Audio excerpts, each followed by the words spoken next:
Ele que tem mais de 20 anos de experiência no mercado, né, com estruturação e integração de negócios, além de liderar equipes financeiras, possui especialização em tesouraria, crédito e cobrança, experiência em contabilidade, controladoria, FP&A, tributário, administrativo, jurídico, RH, TI.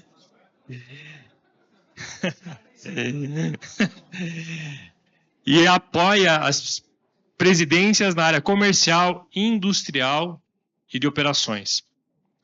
Atualmente é controller da BBM Logística, aplicando seu vasto conhecimento e experiência para impulsionar o sucesso financeiro aí de negócios. Vamos recebê-lo então com uma forte salva de palmas, Celso Yetka.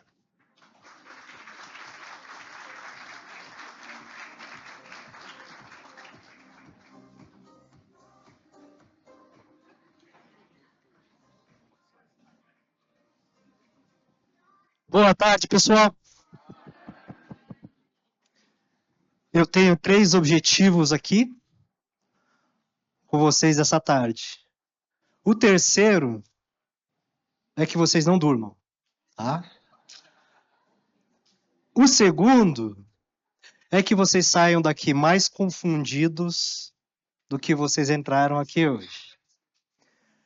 E o terceiro é que eu possa contribuir um pouco com as experiências que eu tive, com alguns casos reais, e algumas empresas de grande porte, e que eles levam uma conexão um pouco sobre o planejamento estratégico, o planejamento financeiro e o planejamento orçamentário. E vai ser interessante para vocês, porque eu vou trazer alguns assuntos que, num determinado momento, eles não se conectaram ou tomaram outro rumo. E o que fazer nessas situações? O que nós temos que agir? Porque tem toda a liderança das companhias e eles precisam de todos os dados para onde a empresa vai chegar. Um dado muito interessante aqui é qual é a velocidade que vocês dão aos líderes, aos executivos, à presidência, à informação e à nova retomada do rumo. Quantas vezes vocês conseguem corrigir o orçamento, conseguem corrigir o balanço, o fluxo de caixa projetado, para que novas decisões sejam mais assertivas, ou você tente recuperar uma rentabilidade não alcançada, ou um crescimento exagerado que acaba colocando todo o planejamento financeiro em um determinado risco, porque chega a um certo ponto que pode faltar caixa no crescimento, né? E vamos colocar aqui, visão financeira, tudo o que você precisa para um orçamento eficaz. Se eu falar tudo aqui, gente, vamos, né? 2025 vocês estão liberados. Colocando para vocês, eu sou o Celso Yetka, eu sou goiano.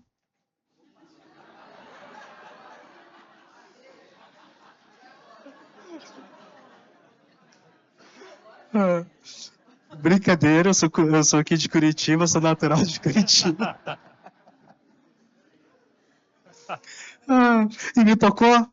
E me tocou a vida passar por diversas empresas de segmentos diferentes. Não é somente um segmento que eu vou estar falando, são diversos segmentos. Eu passei por empresas do agronegócio, agroindustrial, instituição financeira, energia, distribuição de tecnologias, turismo, a maior empresa de turismo no mundo, com um faturamento de mais de 19 bilhões de euros. E volto para o agro, e atualmente estou na BBM Logística, que é um segmento muito fragmentado. Não existe uma empresa de logística que detenha um mercado grande do mercado. É tudo abaixo de 10%. Então, vocês imaginam como que seja toda a concorrência ou complexidade para você atender todo esse mercado. As empresas aqui que eu vou estar trazendo, eu não vou falar sobre o nome das empresas por uma questão de preservação, mas vocês olhando no meu currículo, vocês vão logo se conectar quais são essas empresas. Então, Cargill, HSBC, a Brookfield, que hoje é Elera, Danica Termoindustrial, ScanSource, ProSolos e a BBM Logística. E a minha parte, realmente, acredito que já vários contadores passaram por aqui hoje, e eu fui envergando toda a minha carreira para chegar numa parte de decisões financeiras estratégicas. E por isso que não é que eu seja especialista em todas as áreas, mas eu já liderei todas as áreas e fiz transformações nessas áreas. Tudo em prol da rentabilidade, do caixa e principalmente atender os negócios. Sou esposo da Caroline, pai do Eduardo, 11 anos, e Gabriela, que são a minha fortaleza quando eu chego exausto, ou às vezes uma frustração dentro da empresa, do trabalho, eu volto para casa e esse é o meu berço.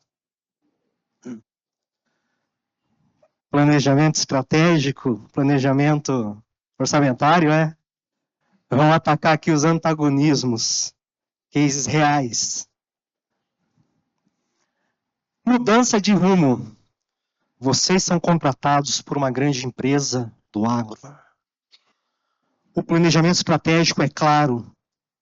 Nós queremos ser o número 1 no mundo, no ramo do agronegócio. No Brasil, nós vamos fundar um centro de serviços compartilhados, mais de 200 pessoas.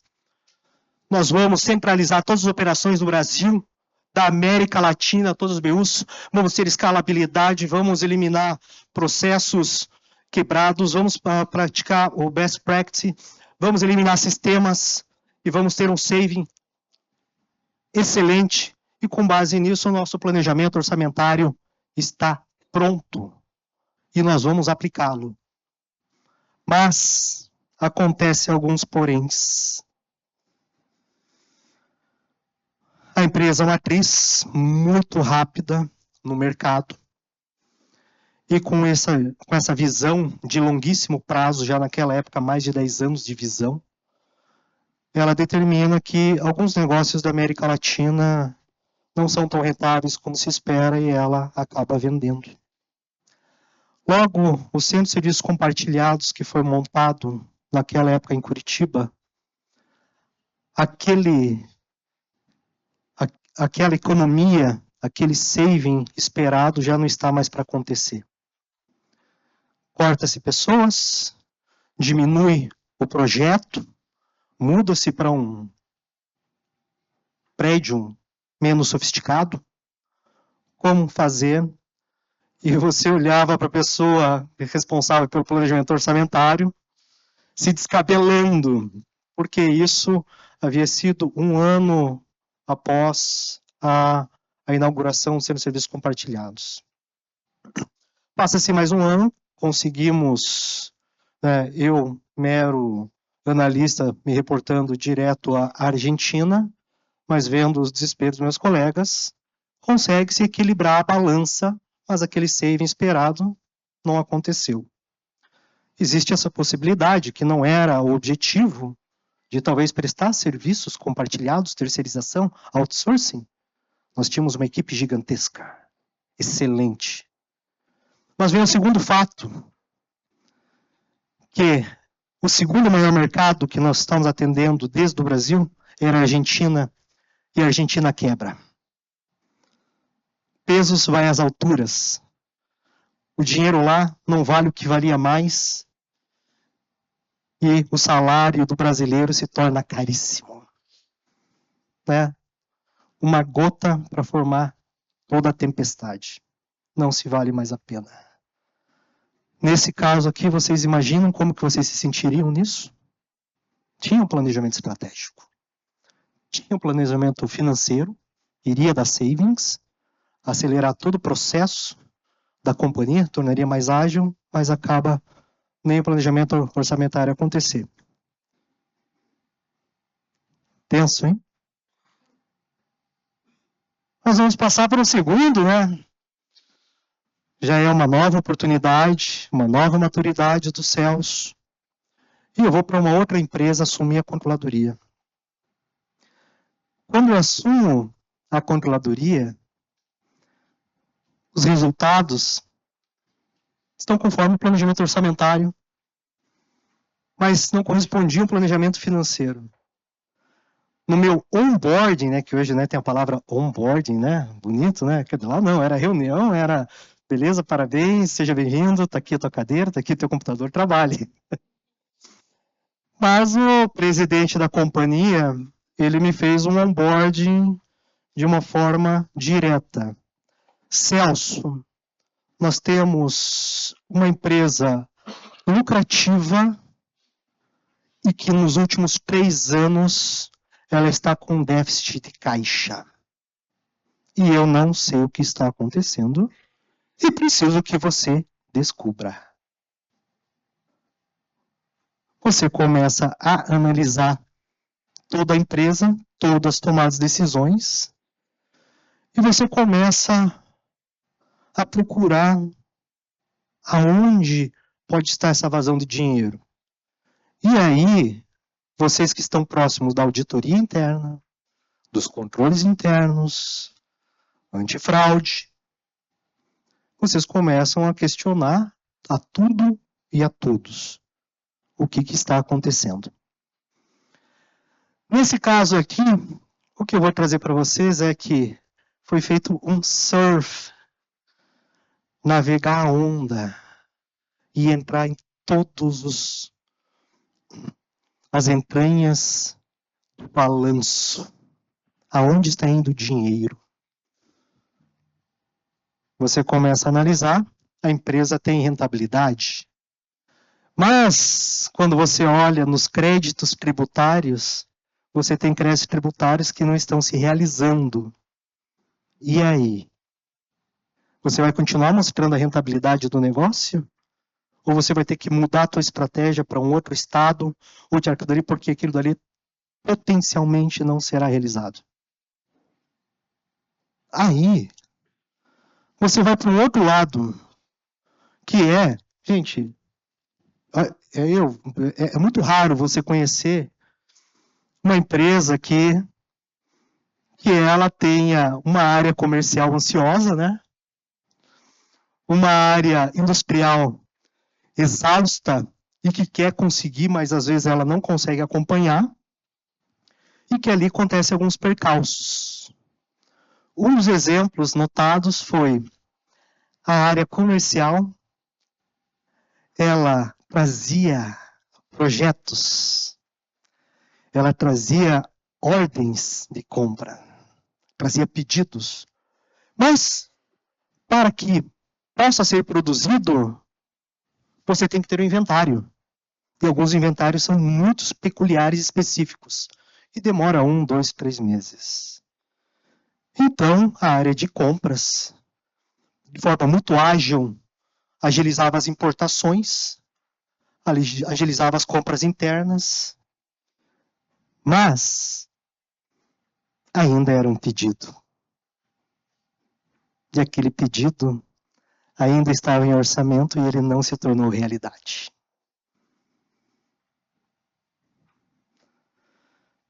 E quando você olha, então, para esse lado, para a parte do inventário, você tem um inventário, uma cobertura, ou giro do inventário, que ele giraria menos de 2 vezes no ano.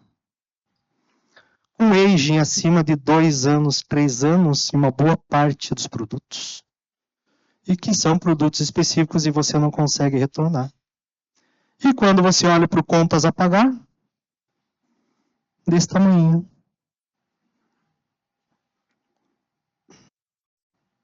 Pessoal, eu que apertei aqui? Estou analisando lá. Então você começa a fazer um jogo de quebra-cabeças. Você olha para o contas a receber.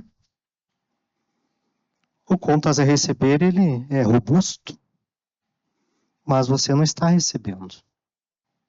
Você pode tomar várias decisões. Uma decisão que quando você fala, o comercial estremece. Vamos protestar o cliente.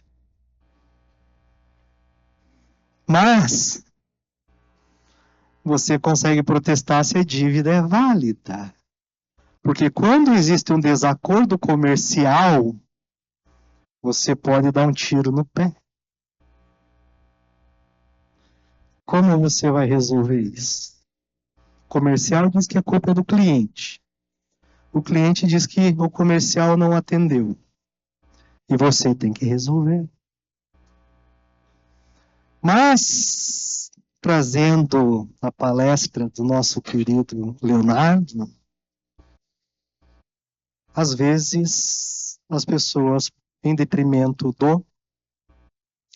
do seu bônus, elas acabam capitalizando muitas coisas que talvez não são tão devidas.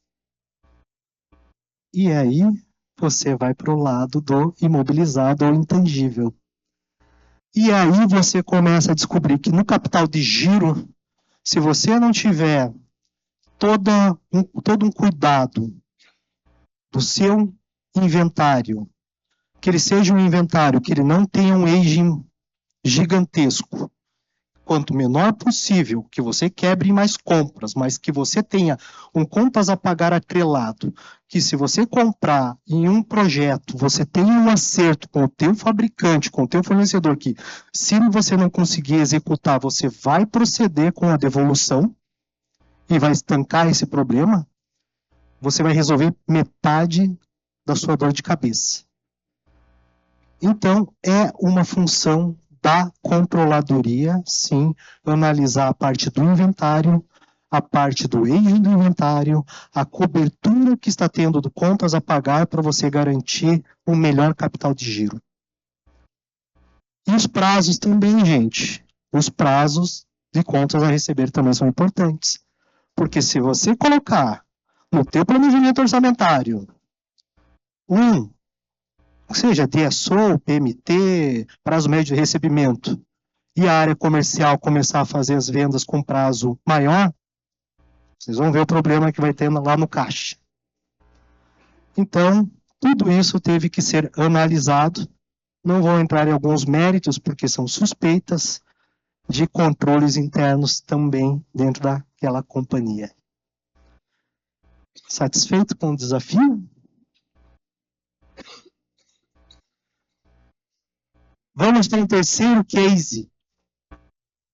O que dá para você aprender quando você passa por empresas que passaram por ter todo um planejamento estratégico, mas chegou lá na frente e não deu tão certo? Você tem que fazer um mapeamento 360 graus de uma outra companhia que ela está de acordo com o planejamento orçamentário, e o Celso vai para outra empresa. E aí, você já tem uma experiência maior. O jogo, gente, tem regras. Basta segui-las. Só tem um certo porém. Não são todos que querem seguir a regra. Cada área, às vezes, tem a sua própria regra. E você tem que tentar, da melhor forma, mostrá-la o quanto isso vai ser benéfico para toda a companhia e principalmente na realização do seu orçamento. Nesse caso aqui, o que houve? Uma empresa nacional foi adquirida por uma empresa multinacional americana. A multinacional americana, ela já vinha nas apresentações trimestrais trazendo quais eram as unidades no mundo que tinham o melhor retorno. Então, já existia a regra do jogo.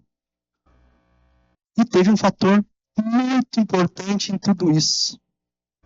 O presidente da época que ele havia vendido a companhia, ele ainda continuou como presidente, e me chama Celso, precisamos entender como eles fazem essas métricas para a gente aplicar aqui e para ver se nós conseguimos chegar no top 5, talvez. A regra, eu já sabia. Vamos trazer a pessoa responsável pelo planejamento da companhia em termos de inventário. Meu amigo, se nós tivermos um giro abaixo de 3,7 no ano, nós estamos com excesso de inventário. Se nós tivermos um giro acima de 6 no ano, nós temos risco de ruptura. Está entendendo?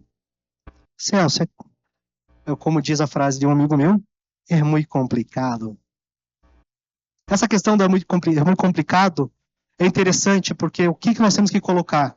Realmente produtos importados têm um lead time de chegada diferente. Nós temos que tomar cuidado. Mas os produtos que estão em casa, que nós podemos dividir as compras, não. Então, tudo é um mix que nós temos que colocar internamente.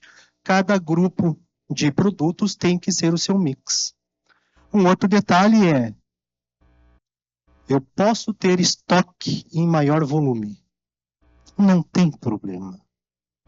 Desde que o meu fornecedor fabricante aumente o prazo de pagamento. Por que é que eu preciso de uma cobertura? Ele vai lá e força. Eu vou dar desconto de 3%. Gente, vocês já ouviram essa da área de compras? Ele está dando desconto 3%. Só que você vai fazer a utilização daqueles produtos em 6 meses. Quanto de juros vocês vão estar pagando para você ter que cobrir essa necessidade de capital? Então, você consegue começar a olhar por aí. A outra questão é o contas a receber. Definam ou revisem como é a régua de cobrança. Definam quais são os clientes que o prazo é maior. É um problema ter cliente com prazo maior? Não é. Desde que, primeiro, o risco de crédito não seja alto, porque quanto maior o prazo e a menor visão que você tem do cliente, ele pode quebrar no meio do caminho. Por outro lado, você tem que ter o quê? Maior margem. Margem maior, prazo maior, receita do cliente, cobriu o meu custo financeiro. E você olhando esse Balance Scorecard, quando você coloca para as áreas, e isso acaba sendo um trigger para disparar o variável deles, o PLR, o bônus, vocês vão ver como isso acaba funcionando muito bem. Um detalhe muito bacana, que eu acho que a maioria das empresas aqui já aplica, mas se não, é de se repensar. O comercial, e na maioria dos nossos casos, principalmente aqui no Brasil, é através de comissão, e você travar a comissão a partir do recebimento. Quando você trava a comissão a partir do recebimento e não a partir da venda, o que vai acontecer com o prazo médio da venda? Quanto mais rápido eu vender, mais rápido eu recebo a minha comissão. Receber, exatamente. Quando eu olho para a questão dos descontos, você quer dar desconto para o seu cliente? Não tem problema nenhum.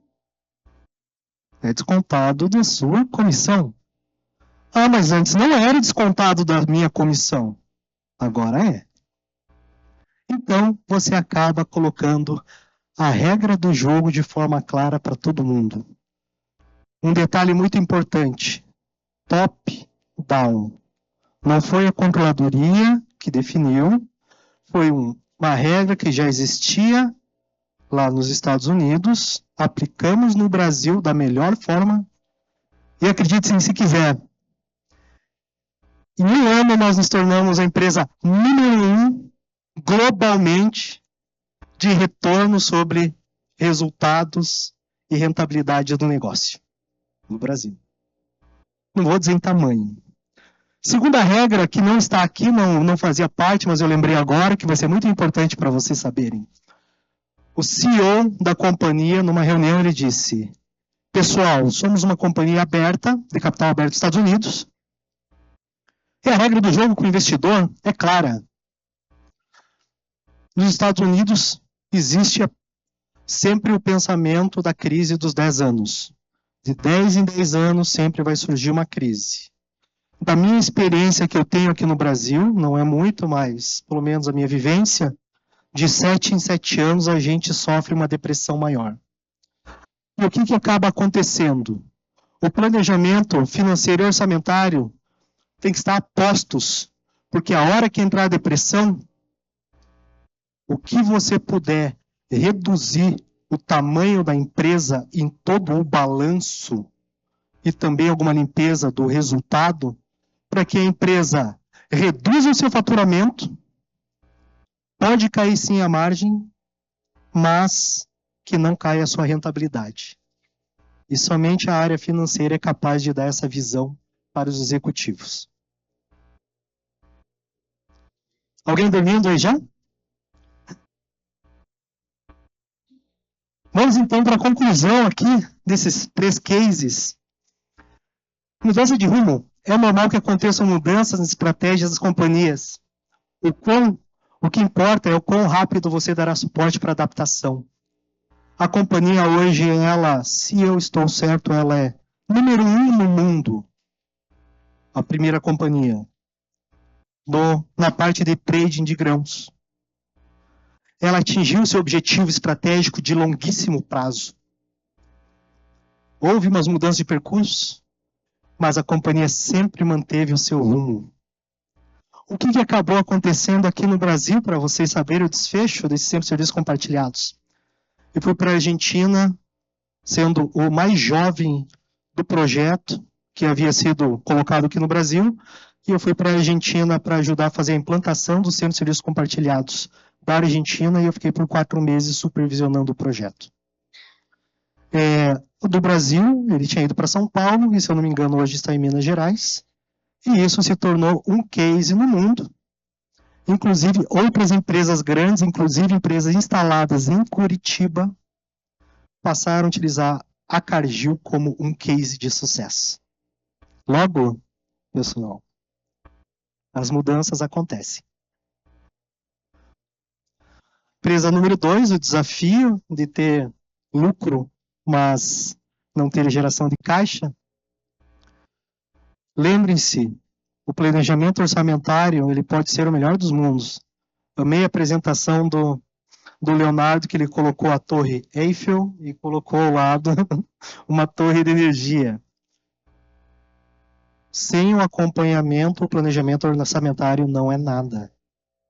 Tem que ser seguido, precisa ser explicado, o rumo precisa ser corrigido, tá? E colocar, sim, a responsabilidade. Um ditado que eu tenho nas empresas é que todos nós queremos massagear o nosso ego. Todos nós almejamos um cargo.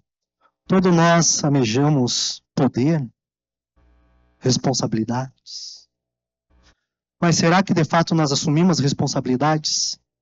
Então vocês todos, quando vocês estiverem na empresa de vocês, existem os responsáveis da área comercial, eles têm o cargo, eles têm o poder e eles também têm a obrigação e a responsabilidade de passar as informações para vocês e as explicações, lembrando que não é o papel nosso de cobrar, mas é um papel de trazê-los à necessidade da empresa. Não é o Celso que quer, a companhia que precisa. Temos um orçamento que está atrelado a um planejamento financeiro, com planejamento estratégico, e se chegar amanhã, nós não vamos atingir, e assim com a diretoria de operações, assim com a diretoria de marketing, com todas as demais diretorias. E a regra do jogo é, quando você tem todo mundo com esse direcionamento, gente, a empresa voa. E vocês sabem que tem muita empresa que voa até dizer chega. alguma coisa deles fazem direito. Não é preço, não é prazo, às vezes não é somente marketing, é porque eles estão coesos. Então, trazendo para vocês somente o resumo, porque essa é a primeira vez que eu faço uma apresentação sem números e estatísticas.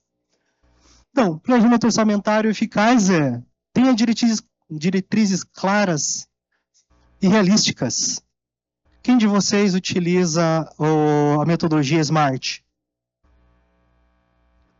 A SMART, ela é muito fácil de você colocar. Quando você vai para o planejamento estratégico, é difícil você fazer a implantação do OKR. Por quê? O OKR, eles falam em duas situações. É o planejamento estratégico, onde você tem um moonshot. Você vai tirar lá na Lua. E daí, os KRs, é você fazer o roof shot, que é você dar o tiro no teto para você chegar lá na Lua. Certo?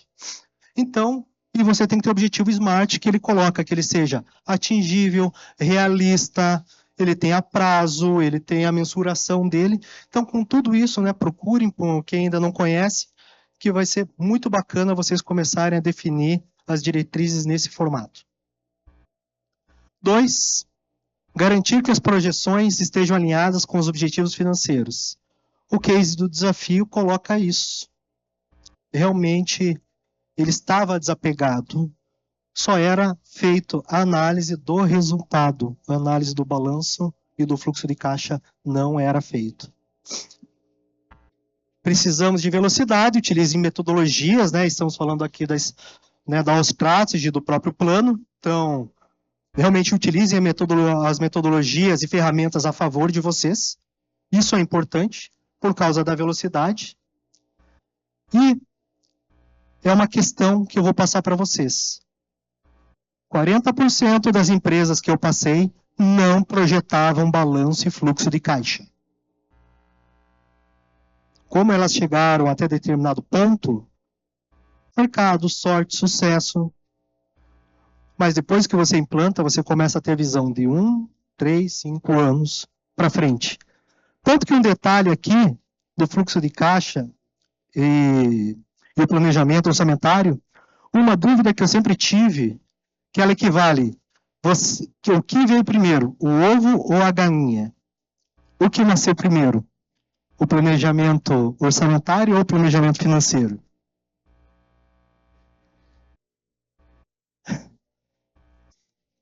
Depende. Ainda não tem. Quando você faz leituras de especialistas, alguns apontam orçamentário e outros colocam financeiro. Porque se você não tiver uma diretriz clara de quanto o teu orçamento é capaz para você entregar nesse primeiro ano, você não consegue montar o teu planejamento financeiro.